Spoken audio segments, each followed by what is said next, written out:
I will say that both of my brothers enjoy giving me a football and saying, hey, can you hit that house over there? Or hey, can you throw it that far and hit that sign? Or if we're at the beach, can you hit that umbrella? I think Christ really became real to me when my wife, who is now my wife, at the time she was just a friend, she wrote me a letter and it said, you're not the person that I thought you were. He would say one thing but act the opposite way. So he was talking about God and how much he loved God, and then I would see him going to the parties, hanging out with the girls. Stay until 3 a.m., all those things, that was my lifestyle. I thought he was so in love and on fire for God, but then I saw what he was doing and it just wasn't adding up.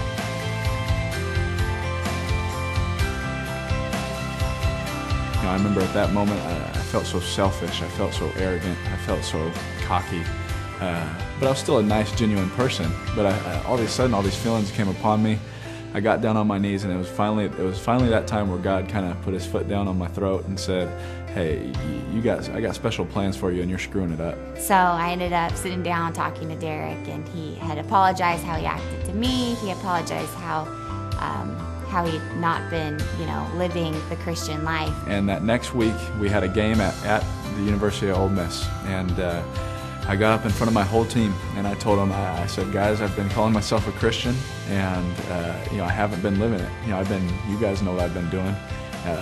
I'm a Christian now, and I've asked God for his forgiveness. Now watch how I live my lifestyle. And that's really what a Christian's about. And so that's when we started hanging out again. And then later on we started to date. Then we made it official. And then, yeah.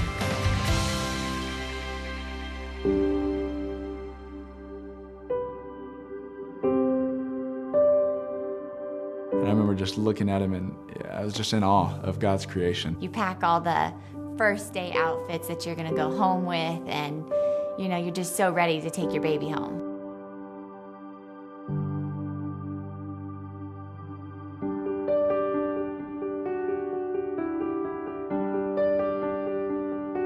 I remember I went to go grab the nurse because I knew something was wrong. I've been around 7 nieces and nephews, but I'd never seen anything like that.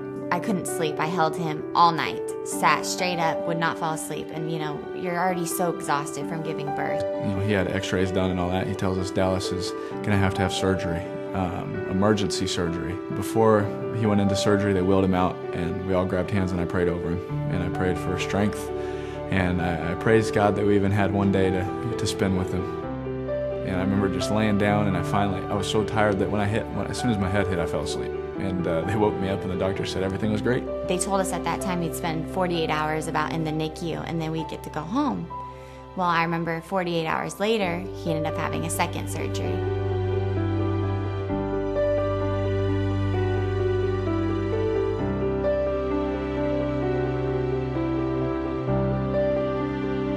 And so we were home for about 2 weeks, and Dallas started to throw up again. So we ended up taking him into the emergency room, and this time the surgery was 5 hours long. So, you're just waiting there like, was something really wrong? Like, what's going on, I kept telling my wife that he was going to be okay. She kept saying, how are you so strong? And I told her, if you only knew.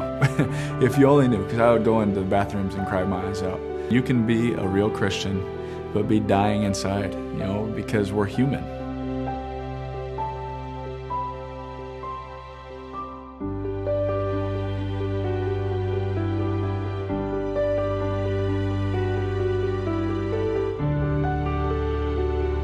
I just remember feeling God's peace that I could not ever explain.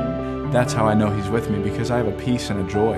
I can't describe it, but I have it and I know it's real.